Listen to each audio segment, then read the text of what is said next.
जो अनिल जोशी अनिल जोशी जी वाला प्रकरण है, इसमें हमने एक प्रार्थना पत्र दिया है माननीय जिलाध्यक्ष, मुख्य सचिव और रेवेन्यू सचिव को। हमने ये कहा है कि जो इनको जो पट्टा अलॉट हुआ है, वो अलॉट हो ही नहीं सकता था, क्योंकि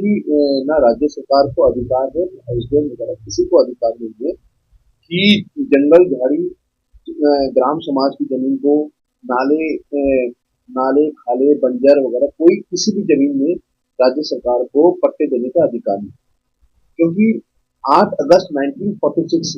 यूपीजेड की धारा 8 में स्पष्ट रूप से लिखा है कि 8 अगस्त 1946 के बाद जो भी पट्टे अलॉट है वो शून्य है। और यहाँ तक कि यूपीजेड की धारा 132 में साफ लिखा है कि जंगल, टोन फॉरेस्ट आदि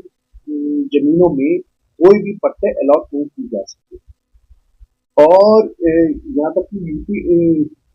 यूपी सरकार ने 11 अक्टूबर 1952 में एक नोटिफिकेशन जारी करा था वेस्टलैंड देने का केवल जुबान के लिए। इसके अलावा फिर 8 अक्टूबर 1954 में एक नोटिफिकेशन जारी करा था जिसमें उन्होंने बाउंड्रीज खोल दी थी।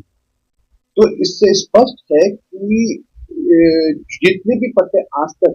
दिए गए हैं वो सब शून्य है। तो इसी प्रकरण को देखते हुए अनिल जोशी जी को जो पट्टा अलॉट हुआ है उसको तत्काल वो तो वैसे ही शून्य हो चुका है, और जिस जमीन पे वो काबिज है वो फॉरेस्ट की जमीन है, तो लिहाजा फॉरेस्ट की जमीन में कोई भी कंस्ट्रक्शन नहीं हो सकता और ना किसी को पट्टा वगैरह दिया जा सकता है। तो लिहाजा हमारी राज्य सरकार से निवेदन है कि तत्काल उस खतौनी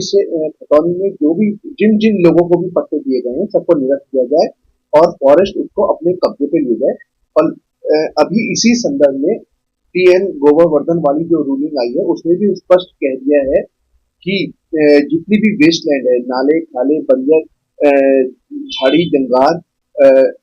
जंगल झाड़ी सब फॉरेस्ट को ट्रांसफर की जाए। अगर अभी सरकार इस पे कोई भी एक्शन नहीं लेती है और ये जो अपने कब्जे पे नहीं लेती है और फॉरेस्ट विभाग तत्काल इसको अपने कब्जे पे नहीं लेता है और इनका पट्टा जो दिया गया है उसको निरस्त नहीं किया जाता है, तो लिहाजा हमें माननीय सुप्रीम कोर्ट के शरण में जाना पड़ेगा। ये समझ लीजिए जो अभी आपने ऋषिकेश का बाबू ग्राम वाला प्रकरण देखा है, वो भी यही प्रकरण है कि वन भूमि में पट्टे अलॉट किए गए, तो पट्टे देने का अधिकार तो सरकार को है ही नहीं और वन भूमि में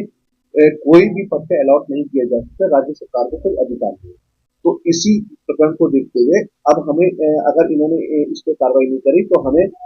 जो बाबू ग्राम का जो मामला है उस पे हमें पक्षकार बन के और माननीय सुप्रीम कोर्ट में ये दिखाना पड़ेगा कि उत्तराखंड सरकार ने ऋषिकेश के अलावा देहरादून में भी क्या देहरादून विकास नगर में वन भूमि को और वेस्टलैंड को कैसे सरकार द्वारा पट्टे दिए गए हैं और इनको अभी तक वापस नहीं दिया गया। तो माननीय हमें सुप्रीम कोर्ट के शरण में जाना पड़ेगा।